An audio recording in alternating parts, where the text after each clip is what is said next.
Hello everyone, स्वागत है आप सभी का एग्ज़ाम गुरु यूट्यूब चैनल में। दोस्तों, इस वीडियो में हम एयरफोर्स 2020 एग्ज़ाम के लिए इंग्लिश का प्रैक्टिस पेपर सॉल्व करेंगे।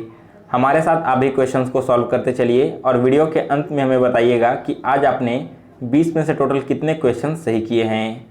और दोस्तों, अगर आप इस मॉक टेस्ट का PDF डाउनलोड करना चाहते हैं तो PDF आप हमारे टेलीग्राम ग्रुप से डाउनलोड कर लेना। टेलीग्राम ग्रुप का लिंक मैंने नीचे डिस्क्रिप्शन बॉक्स में दे दिया है। वीडियो स्टार्ट करने से पहले दोस्तों, एयरफोर्स 2020 एग्जाम के लिए वाई ग्रुप का 5 इंपॉर्टेंट मॉक टेस्ट बनाया गया है। इस मॉक टेस्ट में दिए गए सारे क्वेश्चंस एग्जाम के पैटर्न के अकॉर्डिंग हैं और बिल्कुल ऐसे ही प्रश्न आपसे इस बार परीक्षा में भी पूछे जाएंगे। तो आप लोग एक बार इन मॉक टेस्ट को जरूर सॉल्व करें। इसे डाउनलोड करने का लिंक मैंने नीचे डिस्क्रिप्शन बॉक्स में दे दिया है। और चलिए आज का प्रैक्टिस पेपर स्टार्ट करते हैं। सो गाइज, यहाँ पर क्वेश्चन नंबर 1 से 4 तक पैसेज से रिलेटेड क्वेश्चन है और पैसेज वाले क्वेश्चन हम लास्ट में सॉल्व करेंगे। तो स्टार्ट करते हैं क्वेश्चन नंबर 5 से। 5 क्वेश्चन है, spot the misspelled word. 4 words दिए गए हैं, इनमें से एक वर्ड का स्पेलिंग गलत है, तो आपको वो वर्ड फाइंड करना है और बताना है कि करेक्ट स्पेलिंग क्या होगा। तो देखिए, यहाँ पर रिजर्वर, क्रीच और आर्सेनल, इन 3 वर्ड्स का स्पेलिंग बिल्कुल करेक्ट है, जबकि ऑर्फेनेज का स्पेलिंग गलत दिया गया है।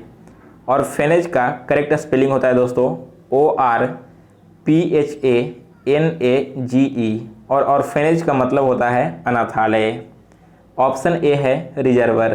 तो रिजर्वर का हिंदी में मतलब है जलाशय, यानी कि ऐसा एक पॉट या फिर ऐसा आप रिजर्वर बोल सकते हो, एक बॉक्स बना हुआ जिसमें जल को संग्रहित किया जाता है। ऑप्शन सी है आर्सेनल। आर्सेनल का मतलब है शस्त्रागार, यानी कि जहाँ पर शस्त्र रखे जाते हैं। और डी ऑप्शन है क्रीच। क्रीच का मतलब है दोस्तों वैसी जगह जहाँ पर छोटे बच्चों को रखा जाता है और उसकी देखभाल की जाती है। चलिए आगे बढ़ते हैं अगले क्वेश्चन की ओर। 6th क्वेश्चन है, change the following into the passive form.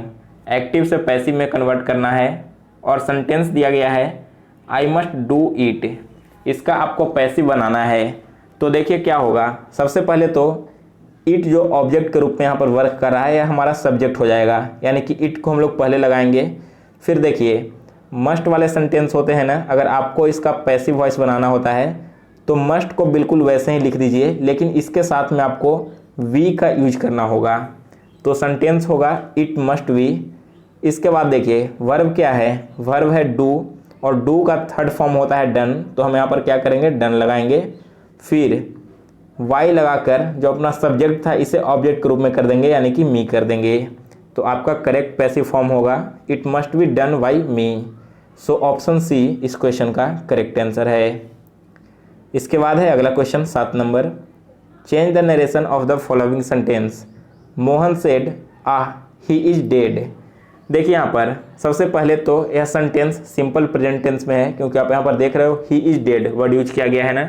इसके अलावा यहाँ पर मोहन जो है वो एक सौरव भरे स्वर में कह रहा है, यानी कि उदास होकर कह रहा है ही इज डेड। तो हम क्या यूज करेंगे, सबसे पहले तो मोहन को लिखेंगे जो हमारा सब्जेक्ट है।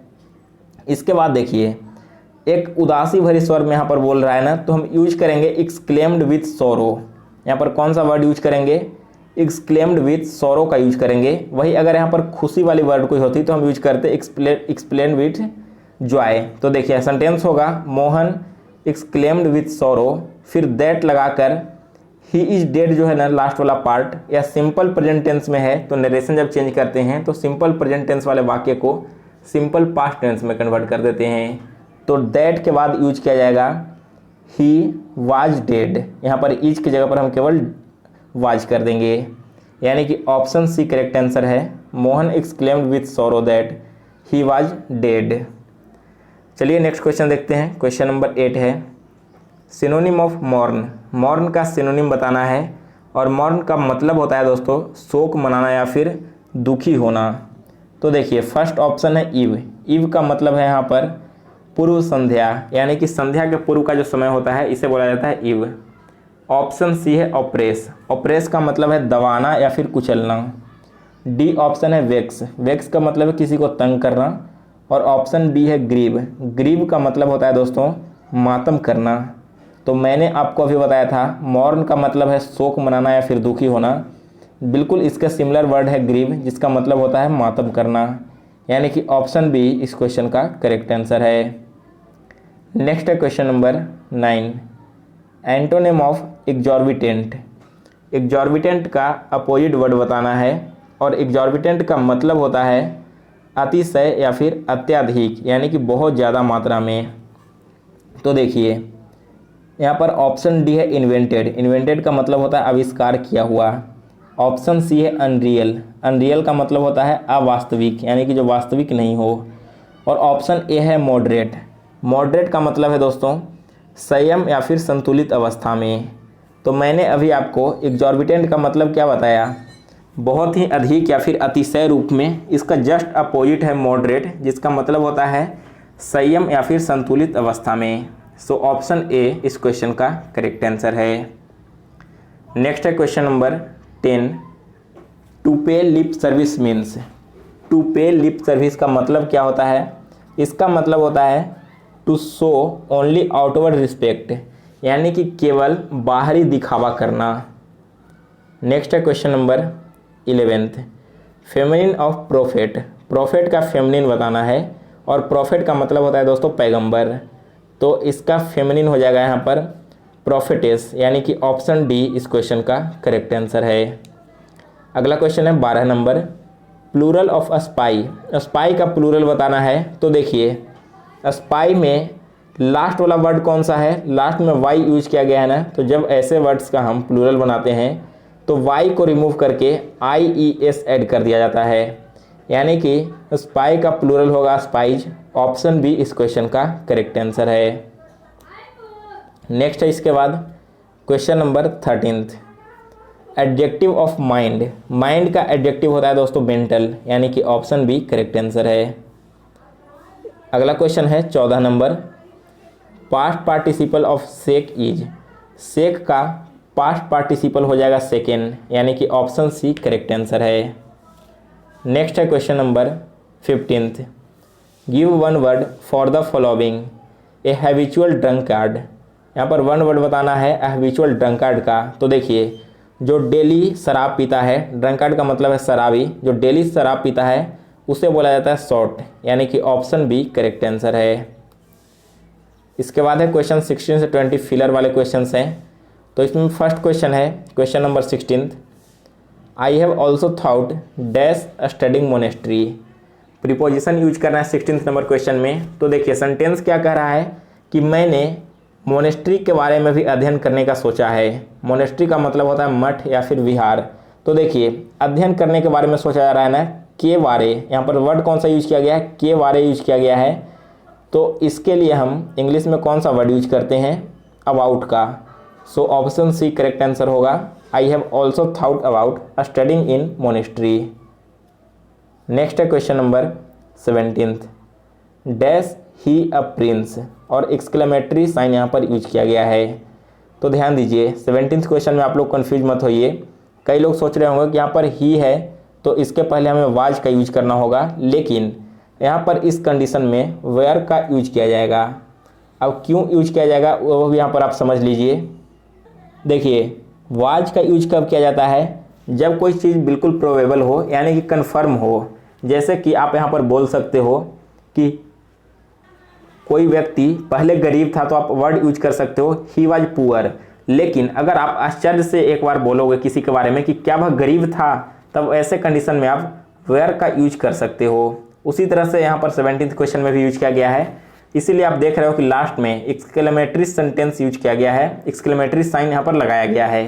इसका कहने का मतलब है कि कोई आश्चर्य से बोल रहा है कि क्या वह राजकुमार था, यानी कि उसे पूरी तरह से विश्वास नहीं है कि वो राजकुमार था या फिर नहीं है। सो ऐसा कंडीशन जब भी सेंटेंस में हो तो हम यहाँ पर वर का यूज करेंगे। नेक्स्ट है क्वेश्चन नंबर 18, देखिए दिस इज फॉर सेल। यहाँ पर खाली स्थान की जगह पर आपको आर्टिकल फिल करना है। तो देखिए कोई भी आर्टिकल यहाँ पर यूज नहीं किया जाएगा, यह बिक्री के लिए है, बिल्कुल ऐसा ही रहेगा, किसी भी तरह का आर्टिकल यूज नहीं किया जाएगा। लेकिन वही अगर सेल के पहले कोई वर्ड यूज किया हुआ रहता, जैसे इनक्रेडिबल सेल या फिर ग्रेट सेल, तो इससे पहले हम आर्टिकल का यूज कर सकते थे। जैसे रहता this is an incredible sale या फिर this is a great sale. तो आप देख रहे हो कि सेल के पहले कोई वर्ड यूज किया गया है और जो आर्टिकल यहाँ पर लग रहा है वो सेल के पहले जो वर्ड यूज किया गया था उसके अनुसार लग रहा है, ना कि सेल के अनुसार से। सो ऑप्शन डी इस क्वेश्चन का करेक्ट आंसर है।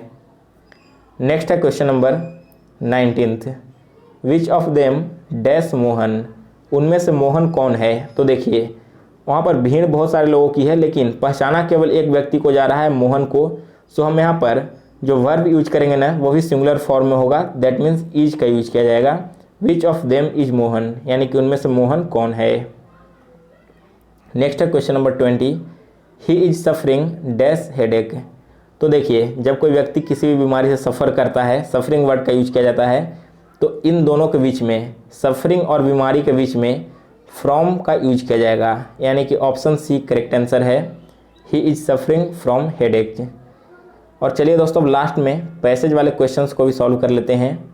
तो आप सबसे पहले खुद से इस पूरे पैसेज को पढ़िए और फिर हम इसके क्वेश्चंस को देखेंगे। तो आपके सामने पैसेज ओपन है, अब वीडियो को रोकिए और एक बार इस पैसेज को पढ़ लीजिए, इसके बाद हम इसके क्वेश्चंस को सॉल्व करते हैं। सो गाइज यहाँ पर आपने पैसेज को पढ़ लिया होगा, तो चलिए अब इसके क्वेश्चंस देखते हैं। फर्स्ट क्वेश्चन है, what does the author mean by the term 9 pin bowling as used in the passage. यहाँ पर देखिए पैसेज के लास्ट लाइन में आपको एक वर्ड मिलेगा 9 पिन वॉलिंग। तो यह क्या है? 9 पिन वॉलिंग एक गेम है, यानी कि ऑप्शन डी करेक्ट आंसर है। Playing a different game called bowling in which a player has to hit 9 pins. ये एक गेम है जिसमें प्लेयर को 9 पिन्स को हिट करना होता है बॉल से। इसके बाद देखिए अगला क्वेश्चन है second number, Carlsen's practice of leaving his table and doing some other activities show that.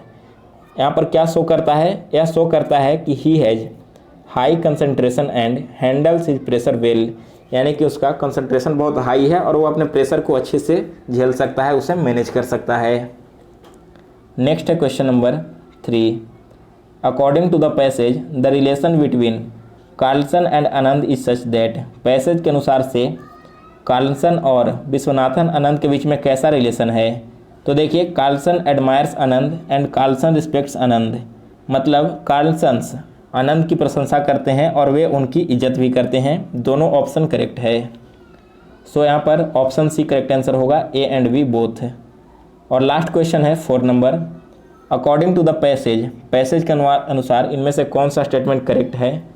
तो स्टेटमेंट बी करेक्ट है, Carlsen's plays football and basketball which has generally not been seen earlier, यानी कि option B correct answer होगा। So guys आज का mock test समाप्त हुआ। तो आप हमें कमेंट करके बताइए कि आज आपने 20 में से टोटल कितने क्वेश्चन सही किए हैं। और अगर आपको वीडियो पसंद आया हो तो इस वीडियो को लाइक कीजिए, शेयर कीजिए। इस चैनल पर नए हो तो इस चैनल को सब्सक्राइब करके बेल नोटिफिकेशन को ऑन कर लें। साथ ही में दोस्तों अगर अभी तक आपने हमें इंस्टाग्राम पर फॉलो नहीं किया है तो मेरा इंस्टा आईडी आपको स्क्रीन पर दिख रहा होगा, इस आईडी से हमें फॉलो भी कर लें।